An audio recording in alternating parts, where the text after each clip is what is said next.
Next speaker, Mrs. Sudha Murthy. This is your maiden speech, madam? Which one? Madam, this is your maiden speech? Maiden speech. Yeah. Maiden speech. Huh? No. Achha. Okay, it's not maiden, so you speak.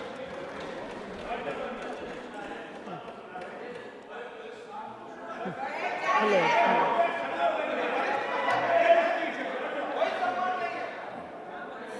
Sir, when I have to start, I don't know. Respected Vice Chairman, this is my first speech. It may not be maiden.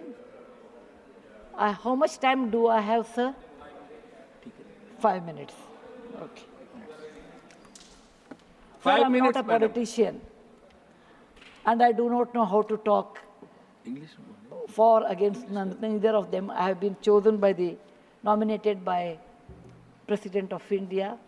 I am really grateful to her, and of course our Prime Minister, who announced my name on 8th of March, which is the Women's Day, as a Nari Shakti.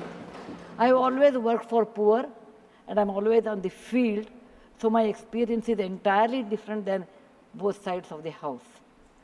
I have given only 5 minutes, and being a teacher, for me, 5 minutes is extremely small slot. However, I'll try to do only 2 things. I'm also an author, so I always like to give analogy, Sanskrit shloka, and describe. It may not be possible. Maybe sometime later, if you give me a maiden speech of 15 minutes at least, I'll be able to do, sir, my expertise in my field. Yatra narya ramante tatra devataha. That's what our ancestors say. Where women are respected, that is the place where gods reside.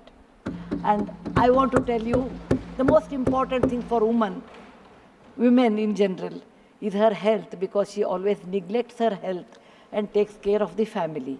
And because of that, many women suffer in real life with cervical cancers, and they will come to the hospital only in the 4th stage or 3rd stage. I'm being a daughter and a sister of a doctor.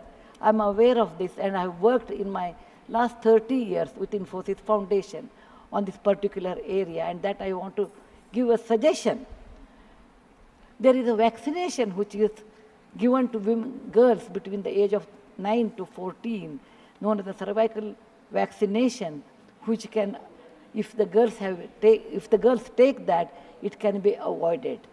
May I request that to the House, that we should incorporate that vaccination for the benefit of our girls, because prevention is better than cure. My father, being a doctor, always used to tell me, when a woman dies, when a mother dies, in the hospital it's a count +1. But for the family, a mother is lost forever. Maybe a man can get another wife, but children will never get another mother. Mother plays an important role, and cervical cancers are more in the later part of life. So I request that our government should look into this matter. And they have handled a very big vaccination drive during COVID, so this may not be very difficult if you can vaccinate our girls in the teenage 9 to 14. This is my first point. Who has developed the vaccine? This vaccination is developed in the West for a long time, sir. It is already given for the last 20 years. I tried one batch in my time, 10 years back, with government of Tamil Nadu, with K. Shanta, the director of the Adyar Cancer Institute. It worked very well. So it is not expensive, I'm sure. Today is 1,400 rupees for a person like us who are in the field. But if the government intervenes and negotiates, it can be, and any business is a win-win situation. He also should make certain money, but you can bring it to 700-800 rupees. And we have such a large population, sir, it will be benefiting for our girls in future. Ashwini ji, please convey it to the Health Minister, Nadda ji. Yes, sir. The second point, which is very dear to my heart, is I'm going to talk. I may exceed 1 or 2 minutes, sir. Please, madam, no problem. That is regarding tourism in India. Sir, we always think only Ajanta, Ellora, Brihadishwara and Taj Mahal are few things which everybody should see. That's really not true, sir. Our country is vast. And there is a very famous saying in the, in Subhashita that says, Bahuratnani Vasundhara. Mother Earth has many, many diamonds, and we always neglect and care only for one. Similarly, in India, we have 42 World Heritage Sites, but we have 57 pending. And we should bother about those 57. And some of them I want to tell because there is no time. These are the very important sites. I have gone personally and visited.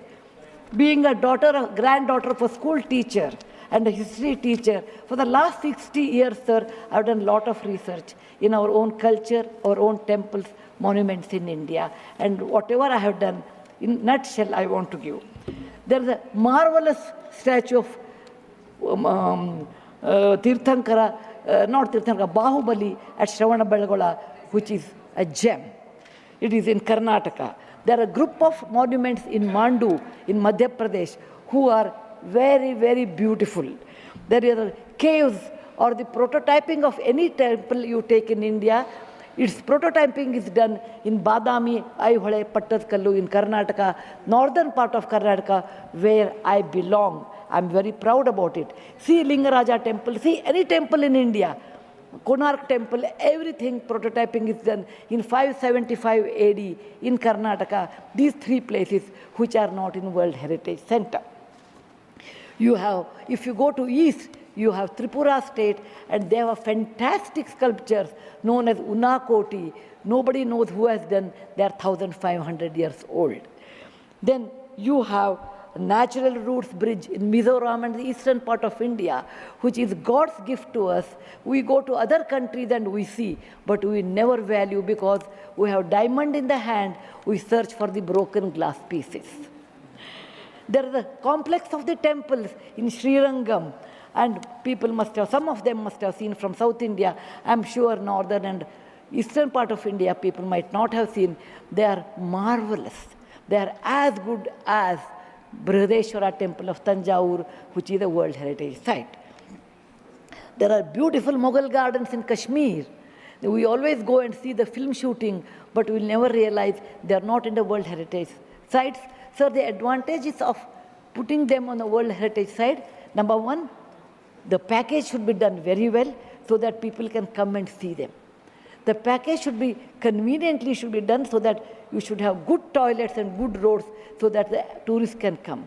It will increase our revenue in our own country. There are so many advantages are there that I will do in my maiden speech. We have beautiful desert garden Ran of Kutch, and people only can see only in certain months of the year, and we should take advantage of that. We have Buddha was a great person, and we are very proud when whichever country I go, they ask me, are you from the land of Buddha? I always say, yes. He preached his first sermon in Sarnath, where very near to Varanasi, the group of old monuments at Sarnath, which are 2,500 years old, it is not in the World Heritage Site. The Lothal of Gujarat is equivalent to Mohenjo-daro Harappa of Pakistan. We can't go there, but we have Lothal and Dholavira. Dholavira is the World Heritage Site, but not Lothal. Lothal was a big port, and how the ships used to come, you should go and see. It should come in a World Heritage Site. We have forts of Maharashtra, where Veer Shivaji, Bachcha Bachcha Bola Tha, that he said, Jai Mahadev in every fight. And they are the Jaladurga, Vanadurga, Normal Durga, the whole series where the forts face sea and also gave a great history to India, and particular to Maharashtra, great Shivaji's place should come under World Heritage Site. There is a beautiful island on the river Brahmaputra in Assam, Majol they call, maybe my spelling may be wrong. It is Majoli. Sir, it is, if you would have seen in some other country, they would have made it the #1 destination for wedding or even for entertainment or even to go and enjoy. But 90% of the people are not even aware of this.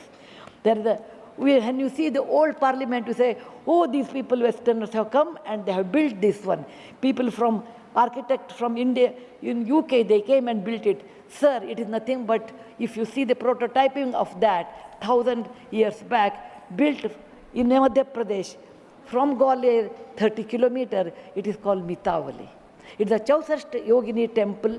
It's exactly the replica of that, but in a prototyping, sir. There's the Padavali and Mitavali. There's one more set of temples which were saved because of on the Chambal River because of the dacoits, but they are world-class temples. The list is unending, but I want to conclude with a famous Gumbaz of Karnataka, that is Gol Gumbaz.